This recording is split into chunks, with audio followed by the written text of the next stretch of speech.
Glória a Deus, a paz do Senhor, amados irmãos. Amém. Por gentileza, podeis sentar. Graças a Deus, muito feliz pela oportunidade de estar aqui novamente nessa congregação abençoada.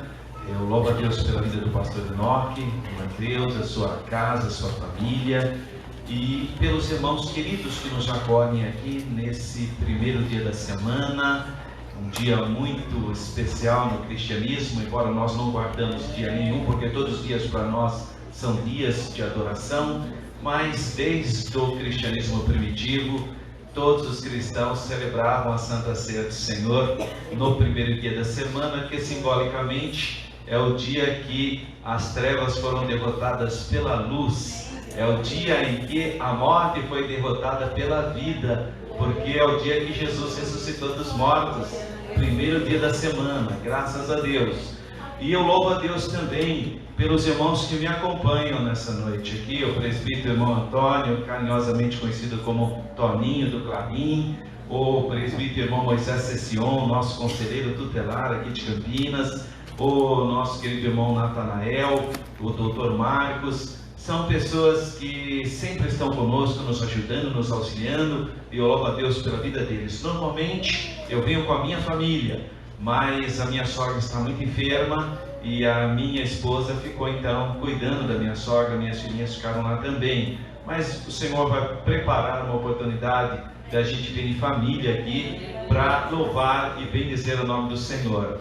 Fiquei feliz também aqui o Gustavo e os outros irmãos que estão vindo para a Unicamp. Campinas tem um carinho, uma alegria em ter uma universidade de tanta qualidade, mas é uma universidade que precisa ser salgada e precisa de muita luz, né? E nós cristãos somos sal da terra e luz do mundo. Então eu louvo a Deus por essa congregação, porque essa congregação tem muita gente, ou está trabalhando na Unicamp, ou está fazendo graduação, ou pós-graduação, e nós sabemos como nós precisamos de gente de Deus, pessoas cheias do Espírito Santo, para estar ali levando a palavra através do seu testemunho, através do seu comportamento, mas também através de um diálogo inteligente à luz da palavra de Deus. Graças a Deus, abra a sua Bíblia. Eu quero rapidamente fazer uma reflexão antes de nós celebrarmos o ato mais importante desse culto, que é a Santa Ceia do Senhor.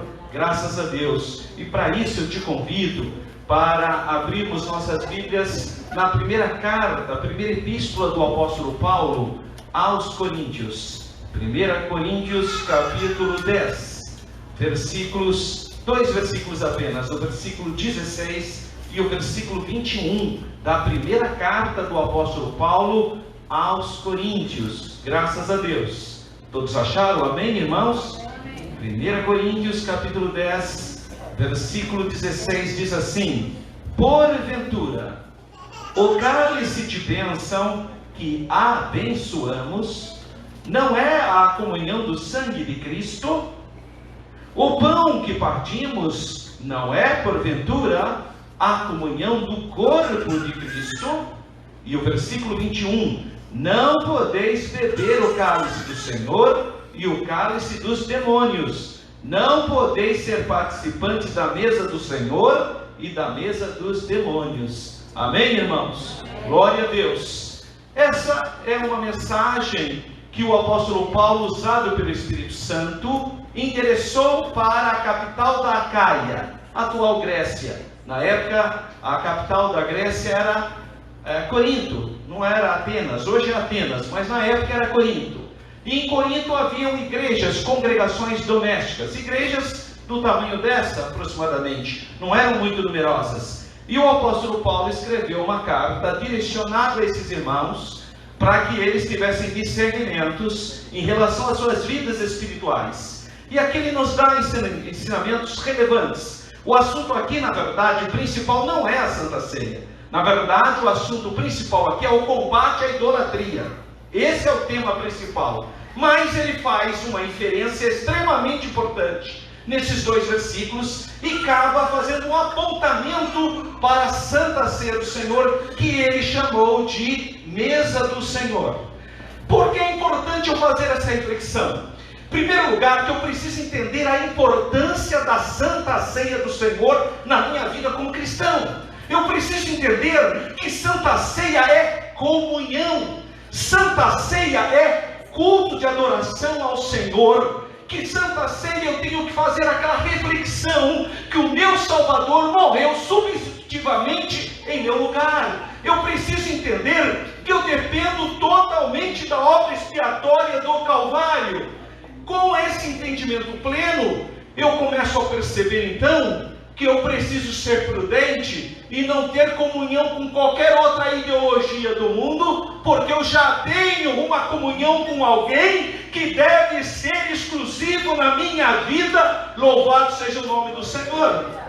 Eu preciso ter esse discernimento. Então ele começa fazendo questionamentos, são perguntas, e no versículo 16 ele diz: porventura o cálice da bênção. Olha o nome que ele dá para o cálice. Na verdade, não é um cálice especial, não é isso. É que ele pegava o cálice e o pão, e após orar sobre esses elementos, eles então estavam abençoados. Por isso ele chama aqui, porventura, o cálice de bênção, que abençoamos. Então, olha, esse símbolo, que é o sangue de Jesus, o símbolo do sangue de Jesus, na perspectiva espiritual, Paulo está falando assim, é algo abençoado. A hora que você pegar esse cálice, você está declarando que você acredita que o sangue de Jesus te purifica de todo pecado. Louvado seja o nome do Senhor. A hora que você pegar esse pão foi abençoado, e você está dizendo que você crê que o Verbo se fez carne, que Jesus Cristo é o verdadeiro Deus e o verdadeiro homem. Você professa a sua fé no Redentor da humanidade. Esses elementos são abençoados. Mas pão é pão, a mesma coisa, e o vinho é o vinho, a mesma coisa. Embora Jesus tenha dito em João, este é o meu corpo, e quando ele disse isso, ele ainda não tinha derramado a vida dele na cruz. Quando Jesus em João capítulo 6 declara, esse é o meu corpo que é partido por vós, esse é meu sangue que é partido por vós, ele ainda não tinha derramado o sangue dele. Então é óbvio que ele está falando apenas de questões simbólicas. E aliás, os judeus cometeram um equívoco grosseiro. Eles disseram, nós não somos canibais, como que nós vamos comer o corpo? Como que nós vamos beber o sangue de um ser humano? Seria uma abominação. E Jesus, nos finais dos seus discursos, ele diz assim, as palavras que eu falo são palavras espirituais. Então, a hora que eles levaram nessa interpretação literal, eles cometeram um dos maiores equívocos, porque na verdade eles estavam falando simbolicamente. E aqui estão então esses elementos, e agora o apóstolo Paulo, escrevendo aos irmãos em Corinto, ele faz essa pergunta: porventura, o cálice de bênção que abençoamos não é a comunhão do sangue de Cristo? O pão que partimos não é porventura a comunhão do corpo de Cristo? Graças a Deus, claro que é. Ele está fazendo perguntas, mas são afirmativas, são perguntas afirmativas. Olha aqui, vocês não sabem, meus irmãos, que esse cálice aqui, embora aqui seja o suco de uva mesmo, esse pão, embora seja o pão mesmo, mas que agora nós vamos orar, e esses elementos simbolizam a grande salvação, o grande amor de Deus. Isso simboliza que você está em Cristo, que você tem por cabeça Cristo, que você tem o Senhor na sua vida. Vocês não têm ciência disso? Ah, se tem? Então eu quero que vocês saibam, vocês que têm comunhão com o Senhor, não podem ter comunhão com o mundo jaz no maligno. Ah, pastor, mas hoje nós não vivemos mais num mundo de idolatria. Bom, em partes não mesmo, mas Satanás, ele continua ofertando para as pessoas uma idolatria secularizada. Não se chama mais de festas religiosas, mas são festas secularizadas, cujo objeto final é o mesmo que a idolatria produzia. O que a idolatria produzia na mentalidade dos gregos, ou da cultura helênica, daquele período especificamente há 2000 anos atrás? Produzia impureza sexual, produzia bebedice, produzia cisões nas sociedades, violência. E o que as festas hoje, carnavais, como vocês assistiram porque passou aqui perto, então não teve jeito de não ver, o que isso produz? Impureza sexual. soar a mesma coisa, mas é secular, não é mais religiosa, é um evento secular, mas é mesa de demônios, porque o objetivo e os resultados são os mesmos: impureza sexual, bebedice, violência, tudo o que o demônio produz, porque a Bíblia diz claramente que o diabo veio para matar, para roubar e para destruir. Mas graças a Deus que o Senhor Jesus, o príncipe da paz, veio para que nós tivéssemos vida e vida em abundância. Louvado seja o nome do Senhor. Então, embora mascarado de secular, essas festas, elas continuam tão abomináveis e tão idolátricas como na época do apóstolo Paulo. E nós temos que ter esse discernimento. Não dá para participar de dois tipos de mesas, e a Bíblia já vem falando isso há tempos. Não dá para servir a dois senhores. Mas por que, pastor? Por que eu não posso? Eu sou uma pessoa esclarecida, eu sei separar as coisas. Não dá, porque o propósito desses movimentos idolátricos ou elementos hoje secularizantes, o objetivo deles é trazer a comunhão àqueles indivíduos, ou seja, ter uma comunhão, uma unidade, extrapolar os seus traumas, extrapolar as suas emoções. Essa é a ideia. Só que a igreja tem isso também, que é o quê? A Santa Ceia do Senhor. Isso também é um elemento. Qual é o elemento principal da Santa Ceia? É a comunhão. Então a questão aqui é ter comunhão com algo. Se você não tem comunhão com Cristo, que é a cabeça, você vai ter comunhão com alguma coisa. Pode secularizar, pode achar que não tem nada a ver com religiosidade. Não adianta, você estará extrapolando suas emoções, você vai estar tendo elementos psicossomáticos em você, porque nós somos seres humanos, nós precisamos de emoção, nós precisamos ter algum tipo de contato, de comunhão, e se a gente não tem com o verdadeiro Deus, terá com os falsos, terá com qualquer tipo de ideologia. Por isso que você vê hoje ideologias que parecem religião, tem cara de religião, tem ritual, mas não é religião, porque todo ser humano tem uma necessidade enorme de viver em comunhão, e a Bíblia revela a verdade. Deus nos ama e nos dá algo maravilhoso, que é a verdadeira comunhão. Jesus nos chamou para que nós pudéssemos sentar nessa mesa e fazermos a reflexão maravilhosa. Hoje, nesse momento, nessa noite, nós temos o privilégio de agradecermos a Deus por tão grande salvação, por essa verdade revelada, pelo grande amor de Deus. Porque Santa Ceia é a hora que eu faço a minha reflexão. Pai, eu quero te agradecer, porque o Senhor me ama de verdade. O amor de Deus é inigualável, incomparável, porque, olha o que diz João 3,16, o texto áureo da nossa fé. Porque Deus amou o mundo de tal maneira que deu o seu Filho unigênito, para que todo aquele que nele crê não pereça, mas tenha vida eterna. Agora vamos falar aqui de maneira parafraseada, mais comum cotidianamente, como a gente diz. Porque o Pai amou você que entrou aqui talvez pela primeira vez. Talvez você veio de longe, você não imaginava, como pastor aqui disse, eu nem sabia que tinha um povo desse. Mas Deus trouxe você aqui, porque Ele te ama. Você é objeto do amor de Deus. Deus te ama. Glória a Deus. Eu quero que fique claro isso. Você está no culto de Santa Ceia. Esses símbolos mostram o grande amor de Deus. Deus te ama. E a prova disso, que quem ama compartilha. E o Pai te ama de tal maneira. O Pai te ama de uma maneira tão ímpar. O Pai te ama de uma maneira tão especial. O Pai te ama de uma maneira tão sui generis, ao ponto de dar único na sua espécie. Eu amo essa palavra. Eu sei que alguém aqui, deve ter estudantes de biologia aqui. A palavrinha grega aqui difere um pouquinho da latina. A latina, que o Aldir trouxe, unigênito, fala único gerado. Essa é a tradução para nós. Mas aqui, a palavrinha grega é monogenes.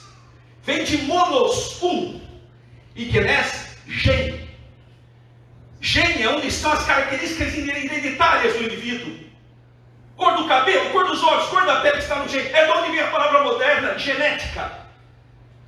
E a Bíblia está dizendo que o Pai te ama tanto.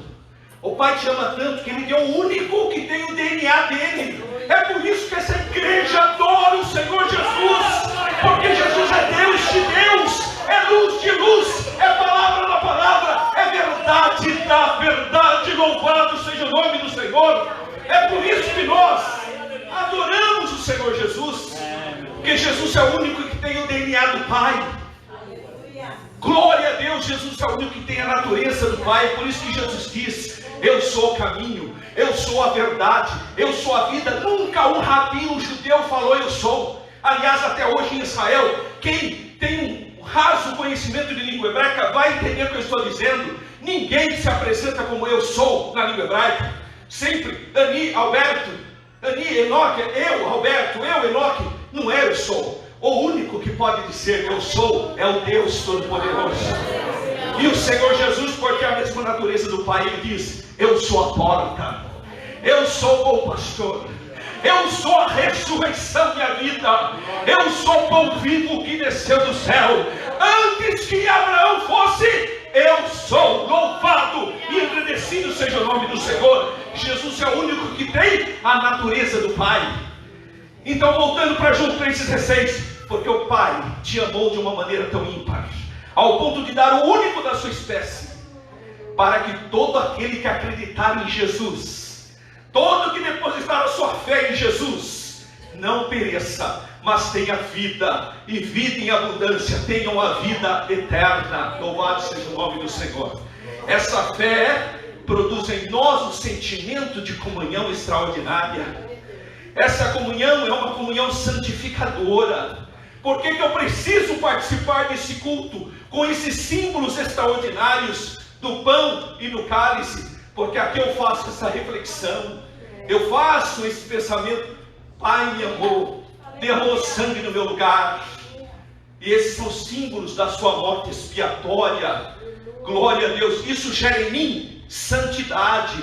A comunhão entre os irmãos, um santifica o outro. Olha só o que diz a palavra de Deus aqui mesmo em Corinto: se a irmã é casada com alguém que não é cristão, ela santifica o seu cônjuge. Se o irmão é casado com uma mulher que não é cristã, ela santifica o seu cônjuge. E se os pais são cristãos, santifica os seus filhos. Então, quando você está num culto desse, você está sendo santificado. Louvado seja o nome do Senhor. Então a comunhão produz vida, produz conforto espiritual. A hora que você pegar esse pão, esse cálice, você terá a graça de Deus na sua vida, e você poderá sentir a presença do Senhor, que vai te dar fortaleza espiritual, fortaleza moral, mas fortaleza física também. Por quê? Porque o Senhor se faz presente nesse processo glorioso de comunhão. Então Ele diz aqui, o alerta para nós: é por isso que você não pode ter comunhão com as trevas. É por isso que você não pode ter relacionamento com essas festas do mundo. Irmão, por quê? Porque você faz parte do templo do Espírito Santo, você faz parte do Senhor. Então você não pode ter esse tipo de comportamento. Não pode beber o cálice do Senhor e o cálice dos demônios. Ok, aqui ele está falando, na verdade, de imagem de esculturas, de ídolos. Em outras palavras, você não, para o crente de Corinto, ele não podia jamais participar da Santa Ceia e depois ir lá oferecer libações para os deuses Zeus, Hermes, Afrodite, todas essas divindades pagãs da Grécia. Mas hoje existem outras divindades que ocuparam esse espaço, e nós não podemos, em hipótese alguma, ter comunhão com as trevas. Então aqui Paulo chamou literalmente as imagens de esculturas, aquelas imagens dos politeístas, dos idólatras, chamou de demônios. Tem espíritos por trás das imagens de escultura. É isso que Paulo está falando aqui, irmão. E hoje, há sim espíritos malignos por trás de certas festas seculares, que parece que são inofensivas, mas nós temos que ter o dom do discernimento de espíritos. Nós temos que estar em comunhão, porque quem está em comunhão com Cristo, quem tem Cristo por cabeça, jamais se envolverá com a comunhão das trevas. Louvado seja o nome do Senhor. Então é essencial que eu participe da Santa Ceia do Senhor, porque é como um antídoto contra a comunhão que existe no mundo, contra as ideologias desse mundo. contra o pecado e contra tantos laços do maligno. E ele diz aqui: não podeis ser participantes. A palavra aqui, chave, é participar. Ah, irmão, mas eu só participei. Pois é, não pode. Não pode ser participante com cultos que não glorificam a Deus. E nós precisamos ter o discernimento do Senhor. E ele fala claramente: não poder ser participantes da mesa do Senhor e da mesa dos demônios. Não pode, porque a nossa fé cristã, ela é exclusivista, sim. Ô pastor Alberto, mas exclusivismo é uma coisa muito feia, é politicamente errado. Pois é, mas Jesus, ele fala claramente em João 14, versículo 6: eu sou o caminho. É artigo definido. Eu sou a verdade, não é uma. Não tem possibilidade de outra. Ah, mas não, todos os rios não vão para o mesmo mar? Todos os caminhos não chegam? Não chegam. Jesus está dizendo que não chega. Não, pastor, mas eu sou sincero. Sinceramente errado. Existe. É possível uma pessoa ser sincera na sua religiosidade, mas esse não é o método que Deus estabeleceu. Ele não falou: se você fosse sincero, estava resolvido o seu problema. Não é o método que Deus estabeleceu. A questão aqui é de fé. E quem aceita o Jesus errado vai parar no céu errado. E o Paulo diz isso em Coríntios: se aceitar o Jesus errado, com razão sofrereis. Então aqui tem uma questão de vida ou morte. E nós temos o privilégio de aceitar o Jesus da Bíblia. A Bíblia diz: quem crê em mim, como diz as Escrituras. Quem crê em mim, como diz a palavra profética, rios de água viva manarão do seu ventre. Louvado seja o nome do Senhor. Então tem que estar convicto da sua fé, tem que estar bem resolvido diante do Senhor. Ah, pastor, eu tenho dúvida. Então entra mais no seu quarto, fecha mais a porta do seu quarto e abre o seu coração, rasga o seu coração diante do Senhor, porque nós temos um Pai Celestial que atende a nossa oração, que olha por nós, que nos protege e traz paz mental e espiritual. Louvado seja o nome do Senhor. Não pode.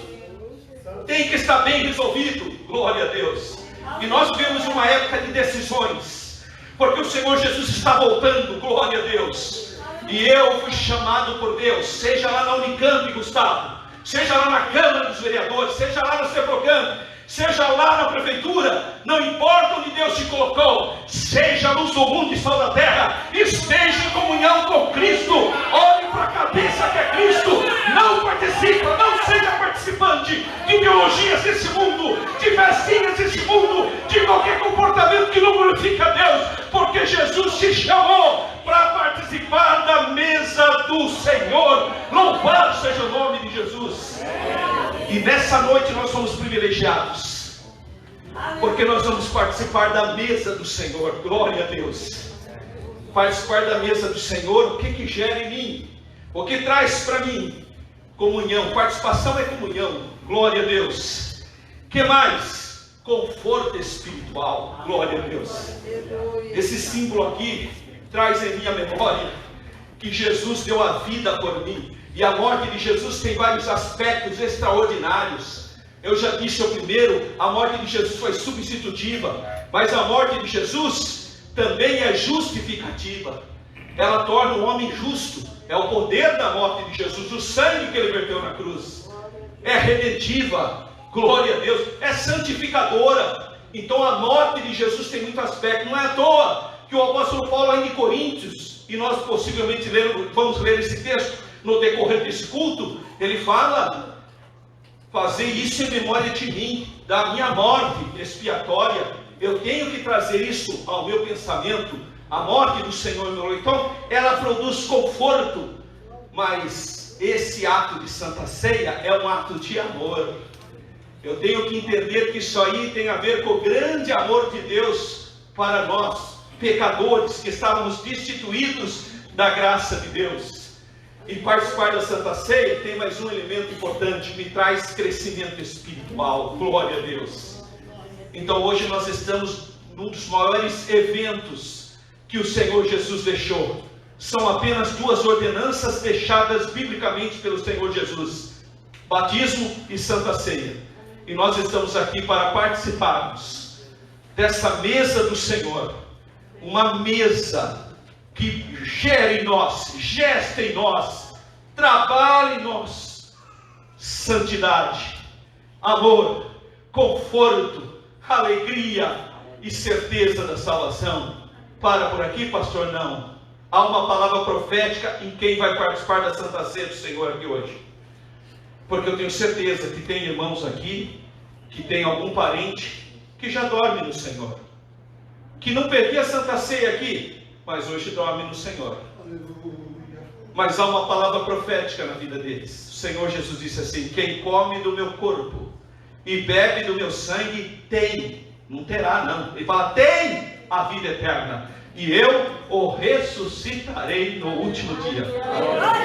Aqueles irmãos que participaram da Santa Ceia aqui, mas não estão mais aqui, às vezes um pai, uma mãe, um irmão, um amigo, o corpo está dormindo, ele está seguro em Cristo, mas sobre ele repousa uma palavra profética: ressuscitará no último dia. Ressuscitará no último dia. Então você que entrou aqui neste culto de adoração, que vai pegar esse pão, símbolo do corpo, que vai pegar esse cálice, símbolo do sangue, paira sobre você uma palavra profética: vai ressuscitar. Se você morrer antes da volta de Jesus, há uma palavra sobre o seu corpo: será ressuscitado, vai ressuscitar. Há uma palavra profética sobre a sua vida: vai ressuscitar no último dia.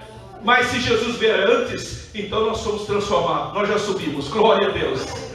Então Santa Ceia é maravilhosa, irmão. Pega esse pão com alegria, dando graças a Deus pelo grande amor de Deus. Pega esse cálice, adorando a Deus pelo grande amor de Deus. E saiba que essa Santa Ceia é exclusivista, é só para quem foi lavado, remido pelo sangue de Jesus, que nasceu de novo, por isso foi batizado, porque creu. Quem crê, quem realmente nasceu de novo, sepulta a velha natureza, está em novidade de vida, está no corpo de Cristo e pode participar da Santa Ceia do Senhor.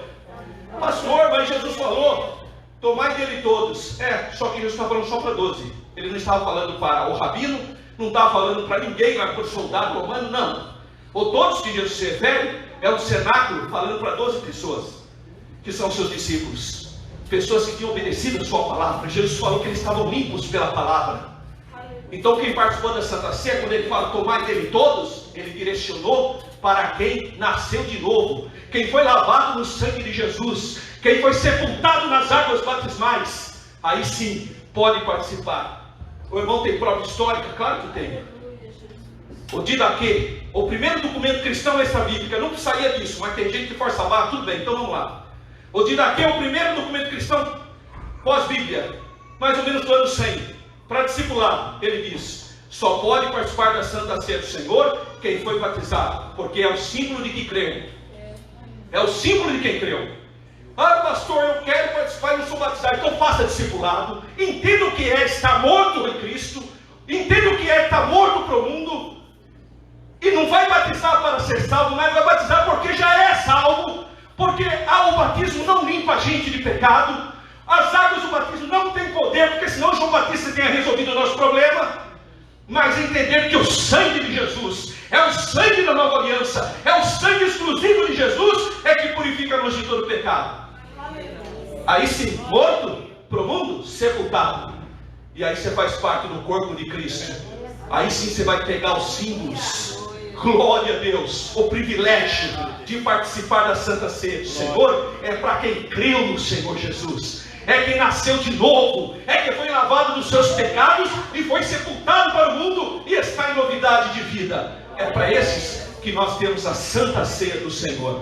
Que Deus continue abençoando os irmãos, no nome do Senhor Jesus. Amém.